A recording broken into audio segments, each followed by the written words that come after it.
The laughter clinked like crystal. The chandeliers above shimmered in golden glints, and everyone seated at the long table had their wine glasses half raised, their faces glowing with admiration for the man at the head, my father, Charles Mitchell. 42 years, he declared, standing tall in his crisp gray suit, his silver hair combed like he was still running boardrooms. 42 years I've given my life to this company. And tonight, I want to acknowledge the people who made it all worth it. Before we begin, drop a comment and tell us where are you from and from which city you're watching our videos? And after watching the whole video, don't forget to tell us what would you do in this situation? Be honest, tell me in the comments below. We read every comment. Let's begin. He looked around with that commanding smile he wore like a crown. My heart was already thudding, my hands clenched in my lap. To my loyal employees, my brilliant colleagues, he continued, nodding politely toward the executives seated closest to him. And to my children. I looked up instinctively. The room went quiet with anticipation. My real children, he said slowly, his voice coated in satisfaction. The ones who made me proud. Applause exploded around the table. My half-brother Ethan raised his glass with a smug grin. My half-sister Grace, in her designer silk gown, was already dabbing her eyes with a napkin like this was a wedding toast. I waited, just waited. Then my father's eyes locked on mine. Cold. Empty. That's when he said it in front of 200 guests, reporters, executives, relatives, and my husband. You can leave now, Claire. It wasn't even said with anger. Just dismissal. Like an item checked off a list. My throat went tight. My ears rang. I pushed my chair back slowly, the scrape of the legs cutting through the applause. People turned, whispered. But before I could even take a step back, I heard another chair slide. Firm. Intentional. My husband Noah stood. And I'll never forget the look in his eyes. Calm. Dangerous. As if he had planned for this very moment. He reached inside his jacket and pulled out a folded document. Everyone watched. I didn't want to do this here, Noah said, his voice low but sharp enough to slice through the tension. But since you wanted to humiliate my wife publicly, let's go public. My father narrowed his eyes. What is this? Noah unfolded the document and tossed it onto the dinner table. Wine glasses trembled. The paper slid to a stop right in front of Charles. That, Noah said, is the acquisition agreement. As of this morning, I bought out the controlling shares of Mitchell Tech. Your company.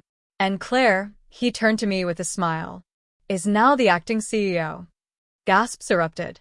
Chairs creaked. One man dropped his glass. My step-siblings froze mid-bite. My father didn't blink.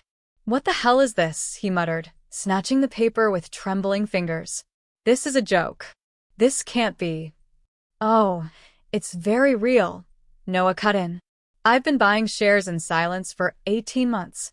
You were too busy looking at your reflection to notice your empire slipping away. I stood there, barely breathing. You raised a glass and told her to leave? Noah turned to the guests now. Let me tell you something about the woman you just clapped at being humiliated. The room was dead silent. She worked 2 jobs through college while you handed Ethan a corner office for crashing her car into a bar. She paid your hospital bills when you were sick and told the world you were out of the country. She built a successful marketing firm without a single penny from your so-called family fortune. And for 10 years, she kept hoping you'd see her as more than a stain on your last marriage. I blinked, my vision blurring. So yeah, Noah said. You can toast to your real children all you want. But tonight, Clare owns everything you ever built. He reached for my hand. And this time, everyone stood up. But not to applaud him. To apologize to me. To stare. To realize that the woman they treated like a shadow just became the storm. The air felt heavier than before. Some guests pretended to sip wine just to hide their stunned expressions. Others whispered behind napkins. A few executives from my father's board quietly stepped away from the table, as if their careers were being measured in real time by which side they stood on. I was still standing, still gripping Noah's hand, and still wondering if this was real. Charles hadn't moved. He kept staring at the document in his hand, jaw tight, breath shallow. You could see it, the calculation, the denial, the fury building under his skin like a pressure valve about to blow. You, he finally spoke. Not to Noah. Not to the room. To me. You think this is how you get respect? I didn't flinch. No. This is how I get peace. He stood, slow and rigid. You ungrateful. Don't, Noah said flatly. One word. That's all it took to bring my father's rant to a halt. And that silence said more than any argument ever could.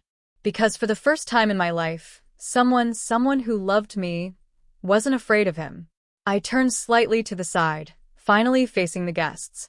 My stepmother, Valerie, looked like someone had poured cold champagne down her back. Grace's lips were parted in disbelief, and Ethan had the audacity to laugh, the kind of weak, broken laugh that sounded more like a man watching the stock market crash. This wasn't about revenge, I said softly, my voice shaking but steady enough to carry. Not at first. I never planned to take anything. I just wanted to matter. I wanted you to see me. You want a stage? Charles snapped, his face flushed. Is this it? This circus? No, I replied, stepping closer. You built the stage. You just never thought I'd have the power to step on it. His mouth opened, but no words came. I took a deep breath, feeling the weight of every silent insult, every cold shoulder, every time he introduced me as the other one. You treated me like I was disposable, I said, locking eyes with him. Like I wasn't worthy of your name. But guess what? I never needed it. I made one for myself. Whispers spread like wildfire across the room. Cameras from a few local journalists flicked on. I hadn't even noticed them arrive. This was supposed to be a corporate retirement dinner. Now it was a coronation. Valerie tried to speak. Claire, this is absurd. Your father is retired, I said without missing a beat. And from tomorrow, all company access will be revoked unless explicitly approved by me. Gasps again. She shut her mouth. Ethan muttered. You won't last a month. You don't have what it takes to run Mitchell Tech. Noah chuckled quietly. Good thing we brought the board minutes and Claire's private investor presentation. She doesn't just have what it takes, she was already doing it under another brand for 3 years. And outperforming this company in every metric. I reached into my purse and pulled out a thumb drive. If anyone at this table wants to see the future of Mitchell Tech, I said, laying it on the table, you're welcome to come by the office at 9 a.m. tomorrow. We'll be having coffee. Without nepotism. A few of the senior partners actually nodded. I turned toward Noah. He was already looking at me like I was the only thing in the room that mattered. And that's when the dam inside me finally cracked. Not out of anger. Not even sadness. Out of release. Because for the first time in 29 years, I wasn't waiting for permission to be proud of myself. I wasn't chasing his approval. I wasn't afraid anymore. As I walked out with Noah beside me, heads turned. Cameras clicked. Glasses were set down untouched. Behind me, Charles Mitchell remained frozen, gripping the contract that had just rewritten everything he thought he controlled. And I didn't even look back. The elevator doors closed behind us with a soft ding, muting the chaos upstairs. I exhaled for what felt like the first time in days. Maybe years. Noah was still holding my hand as if afraid I'd shatter into pieces if he let go. His thumb brushed across my knuckles gently, grounding me. You okay? He asked. I nodded, but tears burned behind my eyes. I'm not sure what I'm feeling. Everything. Nothing. All at once. That was the most powerful thing I've ever seen, he whispered. I looked up at him. You made that possible. No, Claire. You did. I just gave the final push. The doors opened to the valet level. Cold night air spilled in, carrying distant traffic sounds and the rustle of leaves. I stepped out and glanced back at the glittering building. Do you think he'll come after us? I asked, voice soft. Noah's expression was unreadable for a moment. Then he said, he already lost. What's left for him to take? The answer hit deeper than expected. Everything he ever had was built on power. And tonight, we rewired where that power flowed. Our car pulled up, A quiet black Tesla, nothing flashy. The valet gave me a look I couldn't quite read. Respect, maybe. Or curiosity. But he didn't say a word, just held the door. As we slid inside, I turned to Noah again. Was it too much? No, he said instantly. It wasn't enough. That made me laugh for the first time all evening. It was sharp, tired, and real. Noah started the car, and we drove in silence for a few minutes. My phone buzzed. A dozen missed calls. Ethan, Grace, even 2 from Valerie. And 1 from a number I didn't recognize, but I knew it was my father. I blocked them all without hesitation. I turned to look out the window. The city lights blurred, glowing gold and red like memory trails. You know what the worst part was? I murmured. What? I wasn't surprised. Not really. I'd hoped he wouldn't do it, but I knew he would. Noah didn't reply. He didn't need to. Growing up, I continued, I used to sit at the top of the stairs when he hosted company dinners. I'd imagine he'd notice me, wave me down, introduce me to his friends like I mattered. My voice cracked. He never did. Not once. Noah reached across the console and took my hand again. But tonight, I said, steadying myself, he had to see me, not as a mistake, not as an embarrassment, but as a woman he underestimated one too many times. We drove past Mitchell Tech HQ, tall, monolithic, and cold against the midnight sky. Tomorrow, that building would belong to me. Are you ready for what comes next? Noah asked. I turned to him with a quiet confidence I didn't know I had until now. I've been ready my whole life. I just didn't know I was allowed. The next morning, 9:02 a.m., I stepped into the boardroom in a navy power suit, my heels echoing on the polished marble floor. Half the board was already seated, flipping through the deck Noah had emailed just after midnight. Some of them looked at me like I was an imposter. Others, more carefully, like they were assessing a new leader. Charles's seat at the head of the table remained empty. I took it without hesitation. Good morning, I said, looking around the table. Let's get one thing clear. I'm not my father. And this won't be his company anymore. Silence. Then someone near the end of the table, an older man named Gerald, head of legal, nodded once. Then let's begin. I smiled. Back at the Mitchell estate, Charles sat alone in his study, staring at the blank screen of his monitor. His phone buzzed endlessly, but he didn't answer. The house was too quiet. Valerie paced behind him, ranting about betrayal, humiliation, image control. But Charles said nothing, because for the first time in his life, his power didn't matter. Claire wasn't coming back, and he knew it. By the end of my first week as CEO, 3 department heads resigned, all loyal to my father. 2 others tried to challenge my authority in meetings.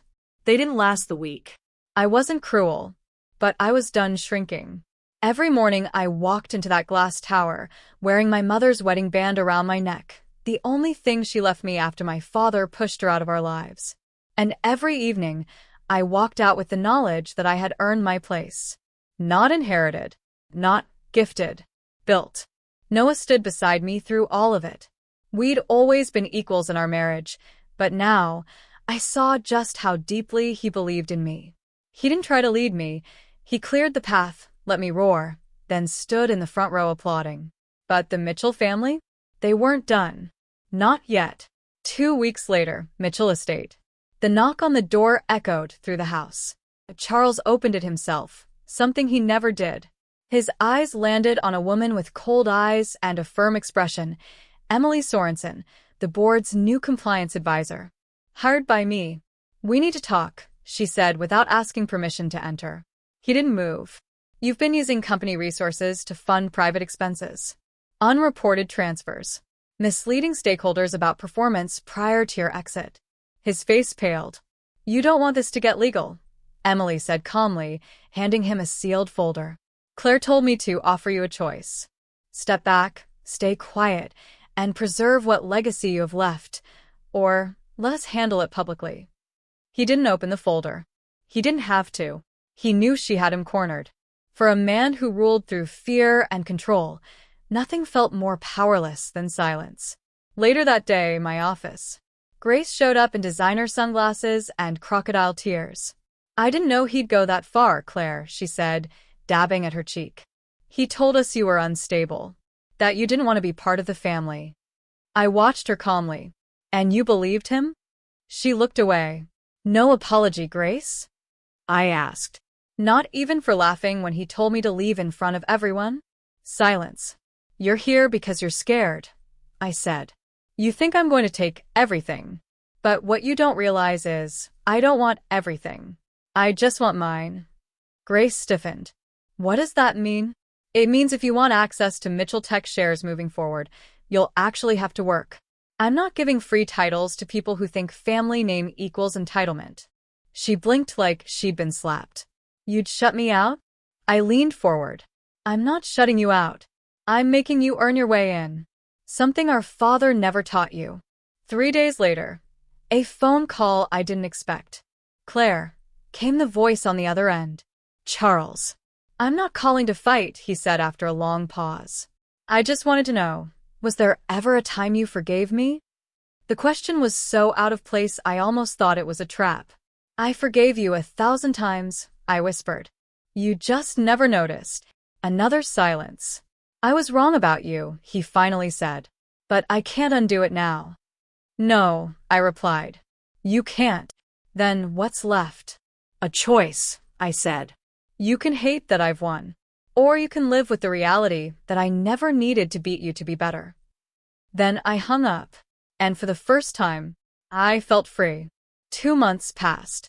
Mitchell Tech stock quietly climbed under new leadership. I wasn't loud. I wasn't flashy. I just worked, restructured, removed dead weight, and finally made space for the kind of innovation my father always ignored. One afternoon, I visited the foundation I quietly started in my mother's name, a scholarship fund for young women in tech. As I stepped out, Noah was waiting beside the car.